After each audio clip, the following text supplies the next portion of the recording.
all gaiety. Mr. Bennet. My dear Mrs. Bennet, how timely you are. At last, allow me to introduce my cousin, Mr. Collins. Oh, my goodness. I am honoured, sir. I saw the carriage outside, but I didn't... Oh, no, naturally. The phaeton is one of a fleet of 15 belonging to my patroness, Lady Catherine de Bourgh. She lent it me specifically for the purpose... For the purpose, Mr. Collins?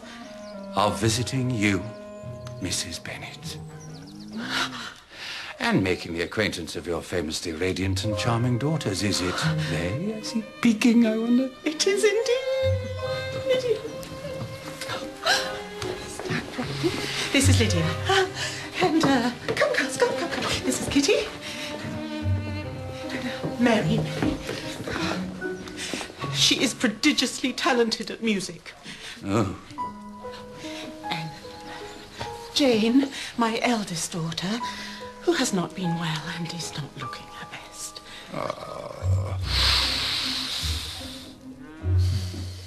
Dearest cousins all, Mr. Bennet, you must exult like a sultan when you gaze upon your adorable ladies. And this, therefore, is Miss Elizabeth. Elizabeth is presently in town. At this time of year?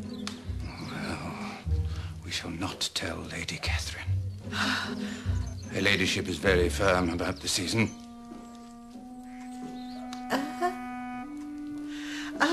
We have in her place Miss Amanda Price. You will stay to dinner, Mr. Collins? Mr. Collins will stay the fortnight. Is that not the plan? Oh, 2 whole weeks. We are so fortunate, Mr. Bennet. Indeed, the Lord has smiled upon us. Girls? Mary, your spectacles are filthy. Lydia, do you have St. Vitus's dance? I never beheld such a fidget. Kitty, the drawing up a phlegm through the nose is not the action of a lady. Jade, you lent Miss Price your silken scarf. Get it back, for what is now afoot in this household is neither for her benefit nor her entertainment. I cannot impress upon you all with sufficiency. Mr. Collins must be given cause to bind himself to us, to love us, to love one of us in particular. Lord, let it be Kitty. But Mamma, is not comely. You think I jest? I do not jest. The woman Mr. Collins marries will be mistress of this house when your father is dead. Now think on that. And go about your business. Collins. On the page, okay, he's pretty bad. In the flesh, he's all-time king of the mingers. He squeezes himself through his trouser pocket. You know the thing men do when they think you can't see? And then he sniffs his fingers. Elizabeth, listen. Collins is supposed to marry Charlotte Lucas, okay? But your mother is taking your sisters and just throwing them under him. And Jane's got to marry Bingley, and she thinks Bingley doesn't give a damn, and frankly, he's not acting like he does. He does, but he's so bloody repressed he can't express it. I cannot do this without your help. Big surprise, I have to. Lizzie has told you then of our wretched condition pertaining to our present guest.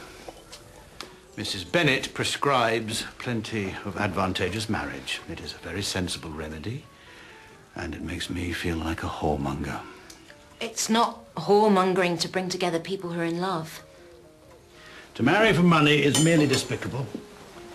To marry for beauty, that is a great foolishness. But my wife was a great beauty. Let your daughters marry for love, Mr. Bennet, and everything else will come right. Everything. Just please don't allow any of them to marry Mr. Collins. Inasmuch as it is in my power to allow anything in this family, I shall strive to that end. Not even the silliest of my daughters deserves the Promethean misery of marriage to Collins.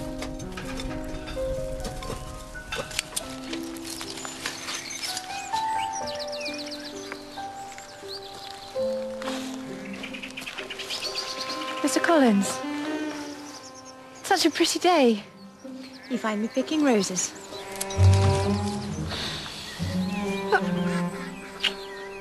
Every rose would be this little hand if it only could. Sir, you kiss my glove. I would kiss your every garment.